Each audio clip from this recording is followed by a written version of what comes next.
ইয়া বুনাইয়া লা তুশরিক বিল্লাহ। বাচ্চাকে কি শিখাবো? সবার আগে আল্লাহ শিখিয়ে দিচ্ছেন। লোকমান তার বাচ্চাকে কি শিখালেন? আমার প্রিয় বাবু, লা তুশরিক বিল্লাহ, আল্লাহর সাথে কাউকে শরীক করবে না। ইন্নাশ শিরকা লাযুলমুন আযীম, নিশ্চয় শিরক ভয়ঙ্কর অপরাধ।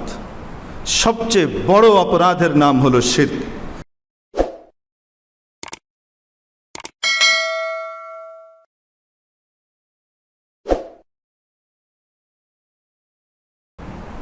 জ্ঞান দিয়ে অদৃশ্য জিনিসকে দৃশ্যমান জিনিসের উপরে, আগামীকে বর্তমান এবং অতীতের উপরে তুলনা করে, বিচার বিবেচনা করে, সামনের বিষয়ের ব্যাপারে, সুদূর ভবিষ্যতের ব্যাপারে সঠিক সিদ্ধান্তে পৌঁছতে পারে জ্ঞানের যে অংশটি দিয়ে, সে অংশটিকে প্রজ্ঞা বলে।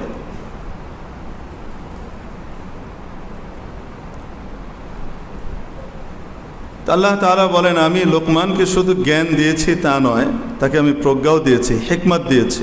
হিকমতের বহু অর্থ আছে, কোরআনে কারিমে হিকমত বহু অর্থে ব্যবহৃত হয়েছে। এজন্য কোনো জায়গায় হিকমত পেলাম আর কোরআন শরীফের তর্জমা একটা ধাই করে ফেললাম, এমন যেন না হয়। ওয়ালাকাদ আতাইনা লুকমানাল হিকমাতা, আমি লোকমানকে হিকমত দান করলাম। হিকমত দেওয়ার পরে যেহেতু অনেক বড় একটা জিনিস, আমি স্পেশালি তাকে বললাম, আনিশকুর লিল্লাহ, তুমি আল্লাহর শুকরিয়া আদায় করো, আল্লাহর প্রতি কৃতজ্ঞ হও। যে যার প্রতি কৃতজ্ঞ হয় তার আদেশ কখনো লঙ্ঘন করে না। যে যার প্রতি কৃতজ্ঞ হয় সে তার কৃতজ্ঞতা পাশে আবদ্ধ থাকে, তার কৃতজ্ঞতার বন্ধন দ্বারা সে বদ্ধ থাকে, সে তার নিষেধাজ্ঞাকে উপেক্ষা করে না। আনিশকুর লিল্লাহ, আল্লাহর শুকর আদায় করো। কেন? তুমি শুকর করলে আল্লাহর কোনো লাভ হবে? এখানে হযরত লোকমানকে লক্ষ্য করে না, বরং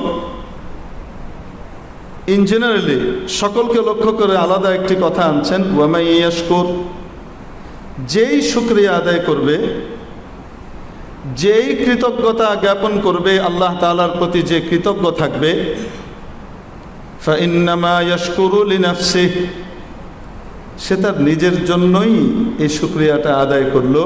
এই কৃতজ্ঞতার ফলাফল সে নিজে ভোগ করবে, কারণ এটার দ্বারা আল্লাহ তাআলা নেয়ামত রাজি আরও বাড়িয়ে দিবেন, আর নেয়ামত বাড়ানোর কারণে সে আরও বেশি এটার দ্বারা উপকৃত হতে পারবে।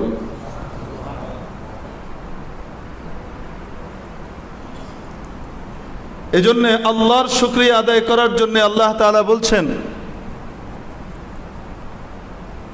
যে আমার শুকর আদায় করো, আর যেই শুকরিয়া আদায় করবে তার ফলাফল সে নিজে ভোগ করবে। ফাইন্নামা ইয়াশকুরু লিনাফসিহি ওয়ালা ইয়াশকুর লিল্লাহ ওয়ালা তাউদু ফাইদাতুল শুকরি ইলাল্লাহ ওয়ালা তাউদু ফাইদাতুহু আলাইহি। শুকরিয়ার লাভ আল্লাহর কাছে যায় না, এই লাভ বান্দা ভোগ করে। ওয়ামান ইয়াশকুর ফাইন্নামা ইয়াশকুরু লিনাফসিহি ওয়ামান কাফারা, আর যে নাশুকরি করে, কাফারা ইয়াকফুরু কুফরানের এক অর্থ হলো কুফরি করা, আল্লাহ তাআলাকে অস্বীকার করা। কাফারা ইয়াকফুরুর আরেক অর্থ হলো নেয়ামতের নাশুকরি করা। কাফারা ইয়াকফুরুর আবিধানিক অর্থ হলো চাষবাস করা। হাদা রাজুল কাফির, এক মুসলমানকে বলা হচ্ছে ইনি একজন কাফির। ইনি কি, কোন হিসাবে কাফির? উনি চাষ করছেন, খেতে কাজ করছেন। তো যে চাষবাস করে তাকেও কি বলে? কাফির বলে। তবে এটা ইসতিলাহিভাবে আমাদের সমাজে যেহেতু এই অর্থে ব্যবহৃত হয় না, এজন্য বাংলায় কাউকে কাফির বলার অর্থ হলো অমুসলিম বলা। বাংলায় দেখেন আবার আরবি শব্দের অপপ্রয়োগ করে বসেন না ধাই করে।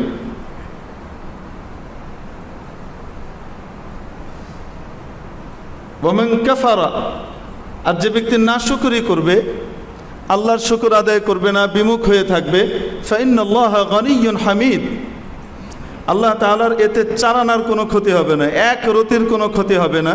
আল্লাহ তাআলা তো বেনিয়াজ। আর তোমরা যদি আল্লাহর প্রশংসা নাও করো, আল্লাহর প্রশংসা করার জন্য গোটা বিশ্ব পড়ে আছে, আসমান জমিন পড়ে আছে, সবাই আল্লাহর প্রশংসা করছে, হামিদ, উনি বড় প্রশংসিত। তোমরা শুকরিয়া আদায় না করলে আল্লাহর কিচ্ছু যায় আসে না।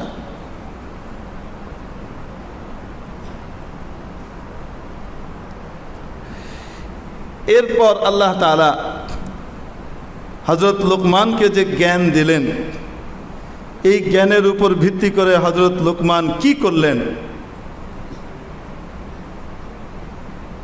সেটা আল্লাহ তাআলা বর্ণনা করছেন। স্মরণযোগ্য সে মুহূর্তটি, স্মরণীয় সে মুহূর্তটি, ক্বালা লুকমান লিবনিহি, যে সময়টিতে লোকমান তার সন্তানকে বললেন, ওয়াহুয়া ইয়াইজুহু, এবং তখন তিনি তাকে বড় আদর দিয়ে নসিহত করছিলেন, আদরের সাথে মায়া দিয়ে স্নেহ ভরে তাকে নসিহত করছিলেন, উপদেশ দিচ্ছিলেন। ইয়া বুনাই, আল্লাহ তাআলা বলেন এই সময়টা বড় স্মরণযোগ্য। পুরো একটা পৃষ্ঠাব্যাপী আল্লাহ তাআলা এই আলোচনাটা করেছেন, সাধারণ ব্যাপার না। কোরআনে কারিমের ভিতরে একটা লাইনের অর্ধেক অংশ কোনো বিষয়ে জায়গা পাওয়া, সেই বিষয়টা গোটা পৃথিবীর যে কোনো কিছুর চেয়ে অনেক গুরুত্ব বহন করে। সেখানে গোটা এক পৃষ্ঠাব্যাপী আল্লাহ তাআলা বর্ণনা করছেন বিষয়গুলা। ইয়া বুনাইয়া লা তুশরিক বিল্লাহ, বাচ্চাকে কি শিখাবো সবার আগে আল্লাহ শিখিয়ে দিচ্ছেন। লোকমান তার বাচ্চাকে কি শিখালেন? আমার প্রিয় বাবু, লা তুশরিক বিল্লাহ, আল্লাহর সাথে কাউকে শরীক করবে না। ইন্নাশ শিরকা লাযুলমুন আযীম, নিশ্চয় শিরক ভয়ঙ্কর অপরাধ। সবচেয়ে বড় অপরাধের নাম হলো শিরক। এর চেয়ে বড় অপরাধ, এর চেয়ে বড় অবিচার, এর চেয়ে বড় জুলুম পৃথিবীতে আর হতে পারে না। ইন্নাশ শিরকা লাযুলমুন আযীম। এতক্ষণ তো লোকমান তার সন্তানকে নসিহত করছিলেন, এর পরের নসিহতটাও হযরত লোকমানই করেছেন, কিন্তু আল্লাহ তাআলা এটা লোকমানের দিকে ফিরাচ্ছেন না, বরং আল্লাহ তাআলা হযরত লোকমান আলাইহিস সালামের মুখ থেকে কথাটা কেড়ে নিয়ে আমাদেরকে বোঝানোর জন্য বলছেন যে এ কথাটা আমি বলছি। লোকমান তার সন্তানকে বলছেন, কিন্তু এই কথাটা স্পেশালি আমি তোমাদেরকে লক্ষ্য করে বলছি। ওয়াসাইনাল ইনসানা বিওয়ালিদাইহি, আমি মানুষকে তার মা বাবার প্রতি ভালো আচরণ করার জন্যে আদেশ করেছি, ওসিয়ত করেছি। ওসিয়ত বলা হয় অন্তিম মুহূর্তে মা বাবা বা কোনো ব্যক্তি অন্তিম মুহূর্তে যখন তার নিজের কোনো গরজ আর পৃথিবীর সাথে থাকে না, অন্যের উপকারার্থে, অন্যের ভালোর জন্যে, তখন সে তার ভালোবাসা মায়া সব কিছুকে একত্রিত করে যে কথাটি সে উপদেশটা দেয়, এটাকে ওসিয়ত বলে। তো আল্লাহ তাআলার তো কোনো অন্তিম মুহূর্ত নাই। হুয়াল আউয়ালু ওয়াল আখিরু ওয়াল যাহিরু ওয়াল বাতিন, তিনিই প্রথম, তিনিই শেষ, তিনিই প্রকাশ্য, তিনিই গুপ্ত। ওনার আবার শেষ মুহূর্ত বলে তো কিছু নাই। তো যদি থাকতো তাহলে কি বলতেন? তো তাওসিয়ার সাথে বলছেন, ওয়াসাইনাল ইনসান, মানুষকে আমি ওসিয়ত করেছি, আদেশ করেছি, বিশেষভাবে আদেশ করেছি। এখানে আমার কোনো লাভ না, তার নিজের লাভ। বিওয়ালিদাইহি, তার বাবা মার ব্যাপারে।